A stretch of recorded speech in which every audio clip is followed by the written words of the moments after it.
Rail में की छठी किस्त में इस वक्त मैं और सोहेल अख्तर मौजूद हैं मुल्तान शहर के स्टेशन पर।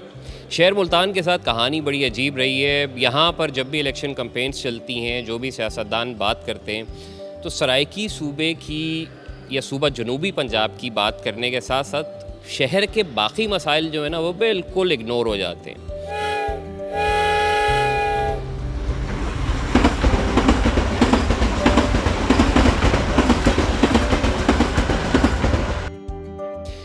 जनूबी पंजाब सूबे का क़िस्सा ये है कि जब उसकी बात होती है तो डीजी खान वाले कहते हैं कि यार हम लोग बलोच कल्चर वाले हैं, वो अपनी बात करते हैं। भावलपुर कहता है क़याम पाकिस्तान से पहले भावलपुर एक अलग रियासत थी, भावलपुर किस तरह मुल्तान को दारुल खिलाफा मान ले। तीसरी तरफ जो है DI खान का इलाका है, DI खान जो है वो KP में है। जनूबी पंजाब सूबा उसको भी अपने अंदर जम करने की एक वो देता है तजवीज़।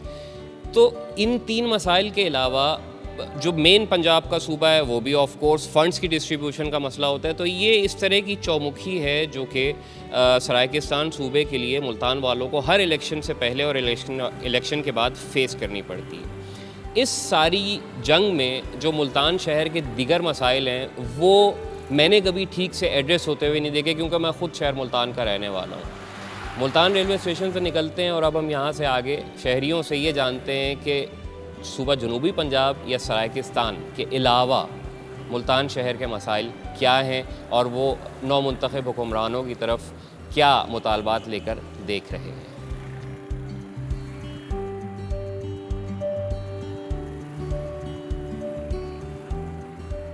अंदरून शहर में चले जाओ, हरम गेट, पाक गेट, हुसैना की, घंटाघर, ये सारे ऐसे ट्रैफिक में ब्लॉक होते हैं, क्योंकि जिनकी दुकानें अगलों ने ली है उनकी भी जारी बात है, जो शॉपिंग करने आए उनकी गाड़ी मोटरसाइकिलें वो तो खड़ी होंगी। वो रोड ही है, समझ लो, फुटबारी तो उन्होंने मली हुई है, बगैर उनकी कोई ना पार्किंग है ना कोई जगह कहीं खड़े करने की। वो रोड पे खड़ा करके अपनी शॉपिंग कर रहे हैं। आवाम भवें ऐसी तैसी में बड़े, कोई मर रही है रश के अंदर तो मर जाए, कोई तड़फ रही है तो तड़फती रहे, किसी को कोई परवाह नहीं है।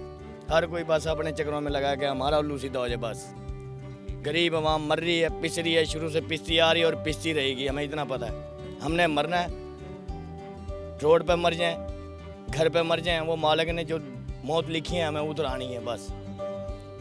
सड़े पड़े हैं भाई, अब क्या बताएं तुझे, सड़े पड़े हैं, मरे पड़े हैं, और क्या कितना का मारोगे हमें। इलेक्शन से पहले आपके ख्याल में शहर मुल्तान के किस मसले पर अरबाब इख्तियार की तवज्जो आप दिलाना चाहेंगे?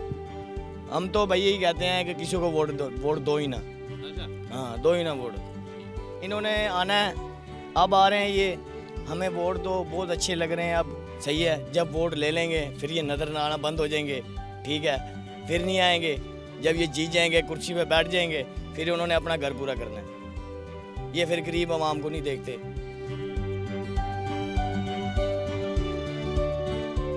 भुखला साहब होया पड़े, जब कारोबार ही नहीं है तो तंगी तो ऑटोमेटिक आनी है,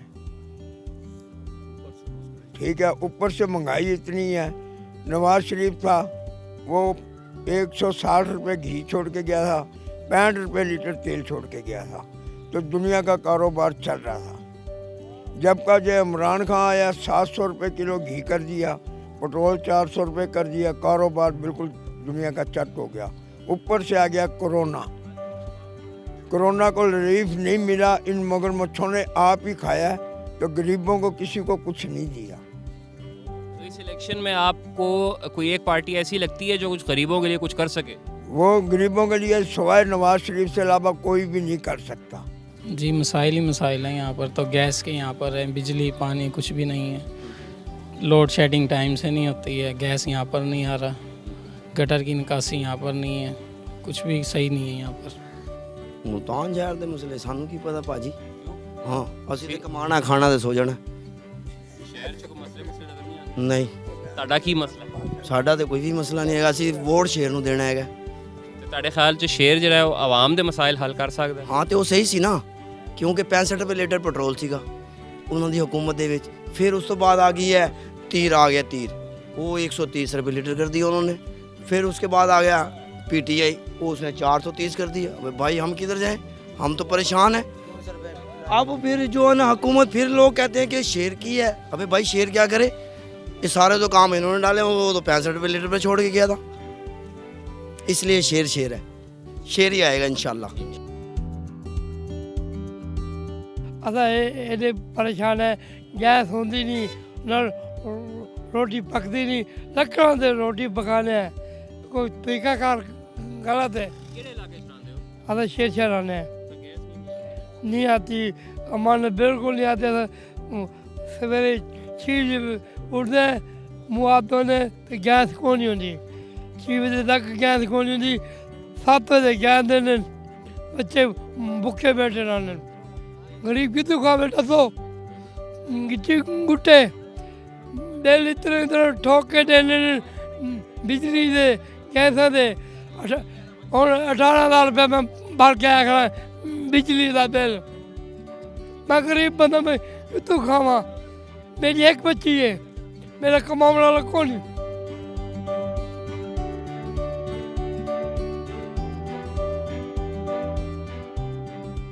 ये देखें, हमारे लिए हुकूमत तो वही अच्छी है जो आवाम के फ़ायदे में होगी, हम उनको ही चाहेंगे। क्योंकि मैंने अपनी ज़िंदगी में यही देखा कि मैं जब नवाज़ शरीफ का दौर था तो मैं पढ़ता था, अल्हम्दुलिल्लाह पढ़ता ही आया हूँ। मैंने उस टाइम पेंसिल 3 रुपये की मिलती थी, 5 रुपये की मिलती थी। जब ये कोरोना के बाद इमरान खान का दौर आया है, सारा दौर आया, पेंसिल 10 रुपये की हो गई है, सारा कुछ हो गया। अभी मैंने 30,000 का दाखिला भरा है ICS का। बहुत महंगाई है, बहुत महंगाई है, अब घर नहीं चल सकता। मैंने पढ़ाई छोड़ दी इस वजह से। रेलवे स्टेशन पर आपने आवाम की राय जानी, आपको कुछ अंदाज़ा हुआ होगा कि मुल्तान मसाइलिस्तान बन चुका है। इस वक्त मैं शाहरुख आलम के मज़ार के सामने मौजूद हूँ। आगे बहाउद्दीन ज़करिया का मज़ार है, इस तरफ मेरे दमदमा है, और दमदमा मुल्तान शहर की वो ऊंची जगह है जहाँ से पूरा शहर आप देख सकते हैं। यहाँ से हम दमदमे पे जाते हैं और वहाँ आए मौजूद लोगों से उनके शहर के मसाइल जानते हैं और ये सुनते हैं कि इलेक्शन में वो मुंतखब होने वाले लीडरों को क्या पैगाम देना चाहते हैं।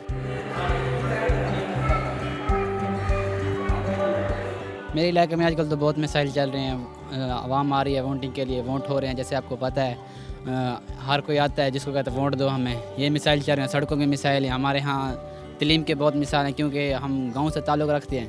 गांव में तलीम के बहुत मिसाइल है, वहाँ स्कूल नहीं है, यूनिवर्सिटियाँ नहीं हैं, कॉलेज नहीं है, और भी बहुत से सड़कें टूटी हुई हैं। पानी तो वैसे निकासी का इशू है, और भी बहुत से मिसाइल हैं हमारे गाँव में।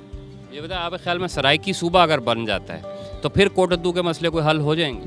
ये सराइकी सूबा अगर बन जाए तो हमारे लिए बहुत ही अच्छा है, क्योंकि सराइकी हमारी अपनी ज़बान है और हमें ये बोलने में कोई दुश्वारी नहीं होती। अगर हम सराइकी बोलेंगे तो हम सराइकी को वैसे भी लाइक करते हैं, पसंद करते हैं।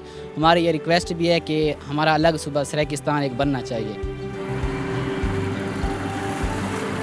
सबसे बड़ा मसला है कि गरीबों के लिए रिटेल स्टोर पे जो चीज़ें आती हैं वो ब्लैक कर देते हैं। इसके लिए बड़ा मसला हमें गरीबों तक पहुंचती नहीं है। और इसके अलावा तालीम में भी काफ़ी दुश्वारी है, वहाँ पे रास्ते आने जाने के लिए सारी सड़कें टूटी पड़ी हैं। इसलिए हमारी हुकूमत से मुतालबा है कि इस पे ज़रा गौर करना चाहिए।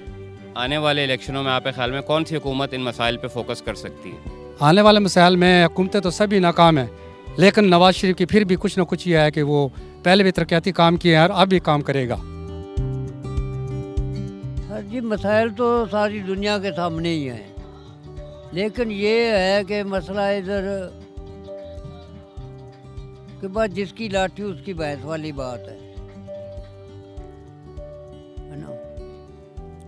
अब ये देखो, सुबह से मैं बैठा हूँ, 1,000 के बिस्कुट लेके आया हूँ, अभी तक मेरे 150 रुपये बने हैं। गरीब आदमी की ज़िंदगी बहुत ज़्यादा ही दुखी है। अमीर तो हैं ही अमीर, उनको क्या पता, उन्होंने आटा लेने जाना हो दुकान पर तो पता चलेगा उन्हें क्या भाव बिक रही है। आपने कई इलेक्शन देखे होंगे, आपने वोट भी कई बार। मैं 65 से देखता आ रहा हूँ, है ना। तो कोई भी ऐसा नहीं है। अब कौन सी हुकूमत नहीं आई? अगर पीपल पार्टी आ गई तो वो भी पहले 2-4 दफ़ा आ चुकी है। नवाज शरीफ को देख लो, वो भी 4थी दफ़ा वज़ीर आज़म बनना चाह रहा है ना। लेकिन हमारे लिए क्या किया इन लोगों ने? गरीबों के लिए कुछ किया है?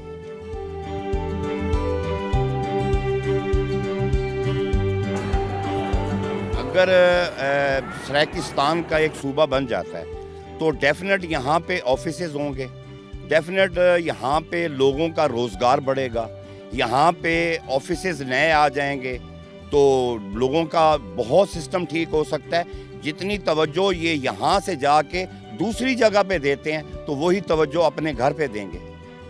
जब आप अपने घर को कवर कर लेते हैं तो फिर बहर के चौधरी आप ज़रूर कहलवाएंगे। जो बंदा अपना घर ठीक नहीं कर सकता तो बहर का चौधरी कहलवाने का उसको कोई हक नहीं है।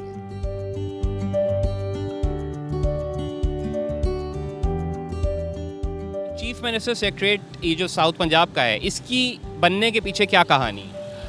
ये जो है 2018 का जो जनरल इलेक्शन था उससे पहले जनूबी पंजाब के जो सियासतदान थे इन्होंने एक महाज बनाया था, जनूबी पंजाब महाज, सियासरा की सूबा महाज, और उनका जो मेन माटो था वो यही था कि जी हम इलेक्शन के बाद सुबह इसको जनूबी पंजाब को एक अलहदा सूबे का नाम देंगे। तो फिर बुज़दार साहब जब वज़ीर आला बने पंजाब के तो उन्होंने जो सबसे पहले उस वादे की तकमील के लिए जो सबसे पहले इनिशिएटिव लिया था उसमें उन्होंने यहाँ पे सेक्रेटेरिएट बनवा दिया जनूबी पंजाब। यहाँ पे कुछ डिपार्टमेंट्स के सेक्रेटरी साहिबान को यहाँ पे भी बिठाया गया, बावलपुर में भी बिठाया गया। तो उसके बाद अभी जो सुबह का जो काम था वो जो है वो वैसे ही उलझ के रह गया, कुछ हालात ऐसे आ गए मुल्क के, तो वो मामला तो वहीं ख़त्म हो गया। लेकिन ये सेक्रेटेरिएट काम कर रहा है आज तक। मेरे ख्याल में जो इक़्तिदार में अभी आने वाली पार्टी है, मुझे नहीं लगता कि वो जनूबी पंजाब सूबा के जो है हमारी जो डिमांड है यहाँ के इलाका वालों की उसको वो पूरा करे और जो है ना अलहदा से सूबा बनाए। हर कोई आते हैं इलेक्शन से पहले नारे लगा के चले जाते हैं और होता वही है जो पहले से चलता आ रहा है। हमारा जो इंफ्रास्ट्रक्चर है मुल्तान शहर का वो बहुत ज़्यादा डिस्टर्ब हो गया हुआ है। हर गली में आप चले जाएँ या तो सड़कें टूटी हुई होंगी या आपको गटरों का पानी जो है वो उबलता हुआ नज़र आएगा। वो क्योंकि सुबह हमें ये कहा जाता है कि जी आपका जब सुबह बनेगा तो सब कुछ ठीक हो जाएगा, वेल एंड गुड हो जाएगा। तो आवाम भी इसी इंतज़ार में है कि अगर सुबह बन जाए तो शायद ये मसाइल हल हो जाएं। इसके अलावा जो है कोई हाल नहीं है यहाँ पे इंफ्रास्ट्रक्चर का। सफ़र दर सफ़र रेल होते होते हम लोग बिलाखिर मुल्तान पहुँचे। मुल्तान के शहरियों से यहाँ के मसाइल के बारे में उनकी आरा आपने जानी, सूबा सराकिस्तान या जनूबी पंजाब सूबे के बारे में आपने जाना। यहाँ से हम लोग अब बज़रिया ट्रेन जो है वो कराची के लिए रवाना होंगे। उस दौरान ट्रेन में लोग हमसे क्या बात करते हैं, कराची पहुँच के सिंध के बारे में और शहर कराची के बारे में क्या आरा देते हैं, वो सब हम आपको वहाँ पहुँचकर इंडिपेंडेंट उर्दू की 7वीं और 8वीं क़िस्त में बताएंगे। हसनैन जमाल और सुहेल अख्तर को इजाज़त दीजिए। अस्सलाम वालेकुम।